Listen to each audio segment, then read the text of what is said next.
Hello මම YouTube වලින් අවුරුද්දක් විතර නිකන් ඩිසපියර් වෙලා ආපහු YouTube එකට එන්න කියලා හිතුවා. මේ වීඩියෝ එකෙන් මම කියන්නම් ඇයි ඒ විදිහට ඒක වුනේ කියලා.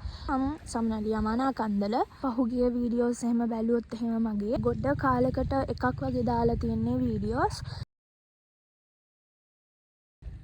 මං මිට අවුරුදු 12කට විතර කලින් දෙරණ ලිටල් ස්ටාර් තරඟාවලිය ජනප්‍රියම පුංචි තරුව බවට පත් වුණා. එතකොට මට අවුරුදු 9යි හරි 10යි හරි ඔය වගේ. වයස අවුරුදු 12න් පහළ වයස් කාණ්ඩයේ ජනප්‍රියතම තරු කිරුළ දිනා ගනු ලබන්නේ සමනලී අමා.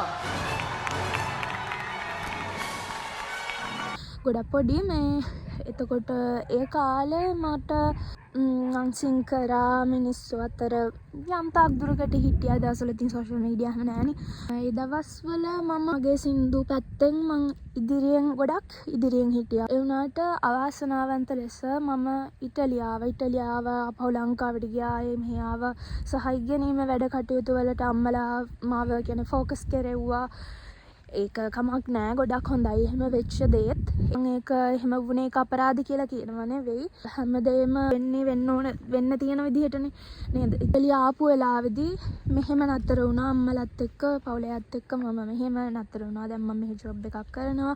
ඉතින් ගොඩක් මම ජොබ් එකටම ගොඩාක් හිර වුණා. හිර වෙලා ඉන්න කියලා ඔළුව එකක් නිකන් හදාගෙන ඉන්නවා. උනාට ඒක එහෙම වෙන්න නොදී මේක ඉස්සරහට මට බින්දු ගමන නවත්තන්නේ නැතුව ඒක ආයේ පටන් ගන්න ඕනේ කියලා හිතුන හින්දා මං YouTube එකේ ආයෙමත් සිං කරනවා. වගේම ඉස්සරහට vlogs අපි පවුලේ අය යන trips වෙන්න පුළුවන්. මම දන්න මං අප්ලෝඩ් කරන්න තන් ඉන්නවා.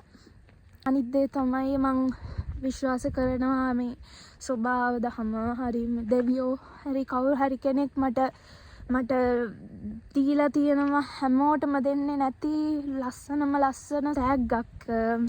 ඒකෙන් මම දෙයක් ලෝකෙට දෙන්නේ නැත්තම්, ඒකෙන් මම කිසි වැඩක් ගන්න නැත්තම් ඒක ලොකු අපරාධයක් කියලා මට ගොඩක්ම දැනිලා තියෙන්නේ.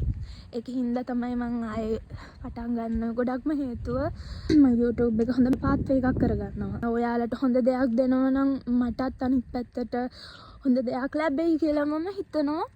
මට සපෝට් කරන්න ඔයාලා ඉඳී කියලා මං හිතනවා. මම කවුද කියලා කිව්වා. ඇයි මම එක නතර වුණේ? ගොඩක් කල් YouTube එකට අප්ලෝඩ් නොකර හිටිය හේතුව කිව්වා. තව හේතුවක් තමයි මම සින්දුවක් කරන්න ගියාම පොඩි සින්දුවක් පවා විනාඩියක දෙකක වගේ සින්දුවක් කියන්න පවා ලොකු වෙලාවක් ගන්නවා. ඒක පර්ෆෙක්ට් වෙනකම් මම ගන්නවා. ඉතින්මයි කියලා ඒක නතර කරන්න බෑනේ නේද? ඉතින් ඒක හින්දා අපි ආයෙ පටන් ගමු. මං හිතනවා ඔයාලා මාත් එක්ක ඉඳී කියලා. දැන් ඔය ඉටලි වල ඉන්න වෙන රටවල් වලට ගියපු ගොඩක් දක්ෂයෝ ඉන්නවා. එයාලා ජොබ් වලට හිර වෙලා එයාලට එයාලගේ අර ක්‍රියේටිව් ලයිෆ් එක ක්‍රියේටිවිටි කියන එක ඒක පාවිච්චි කරන්න විදිහක් නැතුව හරිම අමාරු ජීවිතයක් ගත කරන මම වගේ කට්ටිය එහෙම කොච්චර ඇතිද කියලා හිතෙනවා.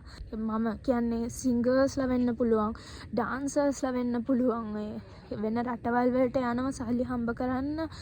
එයාලා සල්ලි හම්බ කරන්න ගියාට එයාලගේ අර තියෙන කලාකරුවා ප්‍රාදේ. ඉතින් ඒ දේවල් කොහොම හරි එයාලත් ඒ දේවල් ෆේඩ් වෙන්න නොදී කොහොම හරි හැමෝටම ඒ දේ කරන්න පුළුවන් වෙන්න කියලා ප්‍රාර්ථනා කරනවා. ඔයාලත් හින හැපෑ කරගන්න, ඒවලට වැඩ කරන්න, නිරෝගී වෙන්න, ජීවිතේ බෝරිං වෙන්න නොදී සතුටින් ඉන්න හේතුවක් හොයාගන්න. එහෙනම් ඊළඟ වීඩියෝ එකෙන් ආයෙ හම්බෙමු.